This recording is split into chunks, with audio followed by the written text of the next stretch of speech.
बच्चों, इस वीडियो में हम आगे का कोर्स पढ़ेंगे। आप लोगों ने एक्सरसाइज 5.1 का पहला पार्ट का चारों क्वेश्चन पढ़ लिया। अब यहाँ पर दूसरे पार्ट से हम शुरू करें। दूसरे पार्ट में पूछा गया है, दूसरे पार्ट का क्वेश्चन है कि दी हुई एपी के प्रथम 4 पद लिखिए जबकि प्रथम पद ए और सार्वधातुक डी दिया गया है। हमारे पास एक श्रेणी का पहला पद प्रथम पद ए बराबर 10 और डी बराबर 10 ये दिया गया है, डी सार्वधातुक है। अब बता रहा है कि इस प्रथम पद और डी की सहायता से उस श्रेणी को लिखिए। तो देखिए इसको कैसे लिखते हैं, एक आप लोग समझ लें और उसी तरह से पूरा हो जाता है। देखिए किसी भी श्रेणी को लिखने के लिए हमें उसके एक पद, दो पद, तीन पद, चार पद ऐसे पता होने चाहिए। जितना पद आगे का पता होगा उसी हिसाब से हम श्रेणी को आगे बढ़ाते चलेंगे। तो पहले श्रेणी का प्रथम पद लिखेंगे। तो श्रेणी का प्रथम पद होता है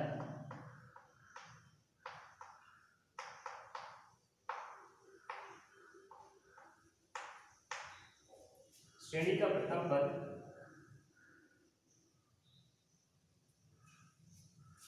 इसमें दिया गया है कि ए बराबर कितना है 10, ये हमें पहले से ही दिया गया है। फिर श्रेणी का दूसरा पद लिखेंगे। श्रेणी का दूसरा श्रेणी का दूसरा पद जो होगा वो होगा a2। इसको a1 भी कहते हैं पहले पद, ये हो जाएगा a2। तो श्रेणी का दूसरा पद a2 जो होता है वो इस प्रथम पद में d के जोड़ने पर मिलता है। अगर हम पहले पद में सार्वधातुक को जोड़ देते हैं तो दूसरा पद मिल जाता है। पहले पद में सार्वधातुक को 2 बार जोड़ दिया गया तो तीसरा पद मिल जाता है। तो पहले पद में सार्वधातुक को जोड़ेंगे। पहला पद हमारा क्या है a, तो a प्लस सार्वधातुक कितना है d। तो ये हमारे पास हो गया a2 अर्थात दूसरा पद a प्लस d।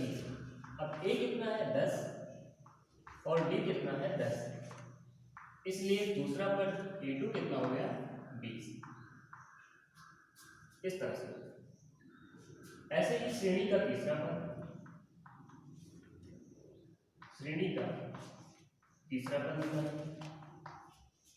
श्रेणी का तीसरा पद क्या होगा a3 होगा, a3। जैसे श्रेणी का दूसरा पद a2 बराबर a प्लस d था, वैसे श्रेणी का तीसरा पद a3 जो होगा वो a प्लस 2d। ये a प्लस d था दूसरा पद, a प्लस 2d तीसरा पद, a प्लस 4d और a प्लस 3d चौथा पद। इस तरह से होता है। तो तीसरा पद a प्लस 2d, a कितना है 10 प्लस 2 इंटू d कितना है d भी 10 है। तो ये हो जाएगा 10 प्लस 2 20, तो ये हो जाएगा 30। अर्थात हमारी श्रेणी का जो तीसरा पद है तो 30 है। ऐसे श्रेणी का चौथा पद भी लिख लेते हैं। श्रेणी का चौथा पद a4 बराबर कितना होगा, यहाँ पर a2 था तो सिर्फ 1d था अर्थात 2 से 1 कम। a3 हुआ तो 2d हो गया अर्थात 3 से 1 कम। a4 है तो 3d हो जाएगा, a5 होगा तो 4d हो जाएगा। जो पद निकाला जाएगा उससे 1 कम d हम जोड़ देंगे तो a4 जो होगा वो a प्लस 3d हो जाएगा। a और d का मान रखने पर ये हो जाएगा 10 प्लस 3 गुणे 10, तो ये हो जाएगा 10 प्लस 30 अर्थात 40। तो हमारा चौथा पद जो होगा वो 40 हो जाएगा। 4 पद इसमें निकालने के लिए बताया गया। तो पहला पद हमारा 10 हो गया, दूसरा पद हमारा 20 हो गया, तीसरा पद हमारा 30 हो गया और चौथा पद 40 हो गया। तो इस तरह से हमारी एपी तैयार हो गई, जिसका प्रथम पद a है 10 और सार्वधातुक b है 10। तो इस तरह से एपी के 4 पद ये मिले। इसी तरह से एपी के 5वें पद, 6वें पद, 7वें पद हम जितना चाहे लिख सकते हैं। तो ये हमारे सवाल का उत्तर है। बस इसके बाद में अगला क्वेश्चन। इसके बाद दूसरे के मैं जो हमारा दूसरा पार्ट है इसको देखो। बिल्कुल पहले पार्ट की तरह लगेगा। इसमें भी पहला पद -2 दिया हुआ है a बराबर और सार्वधातुक d बराबर 0 दिया हुआ है, तो हमें 4 पद इसमें भी लिखना है। तो पहला पद, दूसरा पद, तीसरा पद, चौथा पद ऐसे इसमें लिखेंगे। तो हमारा पहला पद जो होगा, पहला पद a बराबर पहले से ही दिया हुआ है -2, फिर दूसरा पद a2 बराबर आप लोगों ने पढ़ा है a + d होता है। पहले पद में सार्वधातुक जोड़ दो, d जोड़ दो तो a2 हो जाएगा। तो a2 बराबर a + d। a कितना है -2 प्लस d कितना है, d तो 0 है, इसलिए a2 भी कितना हो जाएगा -2।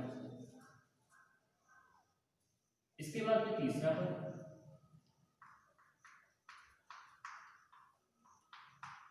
तीसरा पद a3 बराबर a + 2d, ये आप लोग पढ़ चुके हैं।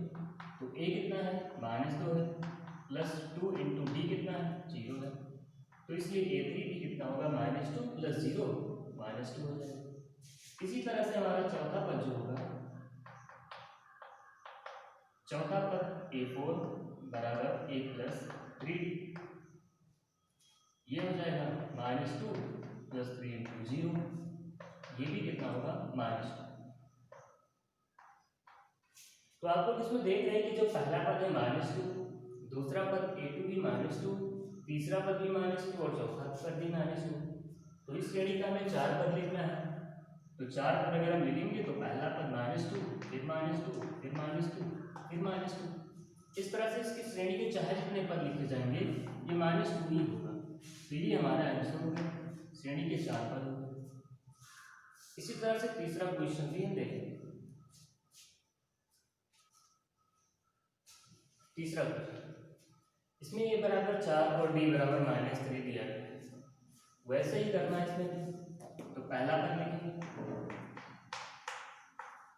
पहला पद a बराबर कितना है 4, फिर दूसरा पद a2 बराबर कितना होता है a + d, तो a + d, a कितना है 4 पहले से दिया हुआ है, प्लस d हमारा कितना है -3।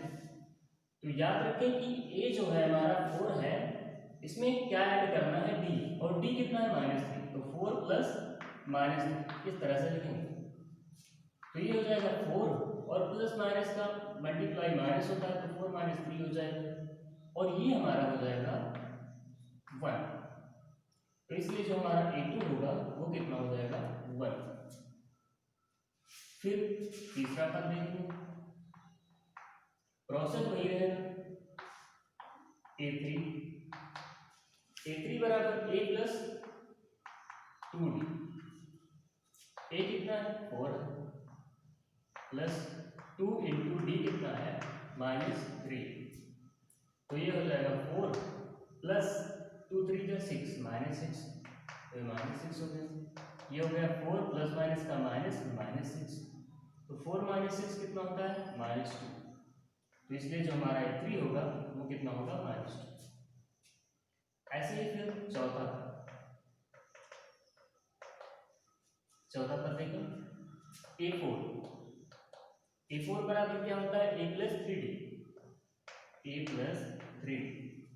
या इसको लिख सकते हैं, इधर ही लिख देते हैं, a कितना है 4 है प्लस 3 इंटू d कितना है -3। अगर इसको सॉल्व करें तो ये हमारा हो जाता है 4 प्लस 3 3 जा 9, लेकिन माइनस लगा तो 3 3 जा -3, ये हो जाएगा -9, तो ये हो जाएगा 4 - 9 प्लस माइनस का माइनस, तो 4 - 9 और ये हो जाएगा -5, ये हमारा a4। तो आप लोग देखिए इसमें पहला पद तो 4 है, ये दिया गया है, दूसरा पद हमारे पास 1 आ गया, a3, तीसरा पद -2 और चौथा पद -5। तो ये 4 पद हमने निकाल लिए हैं, 4 ही पद निकालना था। अब 4 पदों की हम श्रेणी बना देंगे। तो पहला पद 4, दूसरा पद 1, तीसरा पद -2 और चौथा पद -5। तो ये हमारी श्रेणी बनकर तैयार हो गई। जिसमें 4 पद हैं। अब इसके बाद इस खंड में 2 प्रश्न आपको और दिए हैं, चौथा और पांचवा। ये दोनों प्रश्न आप लोग अपने आप से करेंगे। और इसके बाद जो आपका तीसरा खंड है, निम्नलिखित में से प्रत्येक एपी के लिए प्रथम पद तथा सार्वधातुक लिखें। ये भी आप लोग अपनी तरफ से कोशिश करेंगे कि पहला पद और सार्वधातुक आप लोग एपी को देखकर आराम से लिख सकते हैं।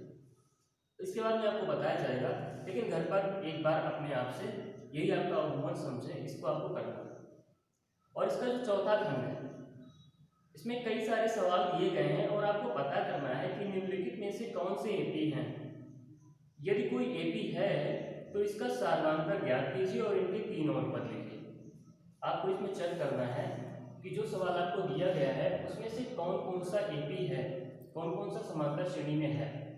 तो अगर समांतर श्रेणी में नहीं है तो आप लिख दीजिए नहीं है, लेकिन अगर जो समांतर श्रेणी में है तो उसका आप पहला पद पता कीजिए और उसका सार्वधातुक पता कीजिए और उनके आगे का 2-3 पद आपको और लिखना है। तो इसमें ये आपका दूसरे का 2 पार्ट जो बचा है, ये तीसरा पार्ट और चौथा पार्ट, ये आप लोग अपना होमवर्क समझें जो आपको आगे बताया जाएगा, लेकिन इसको आपने आपसे करने की कोशिश करिए। धन्यवाद।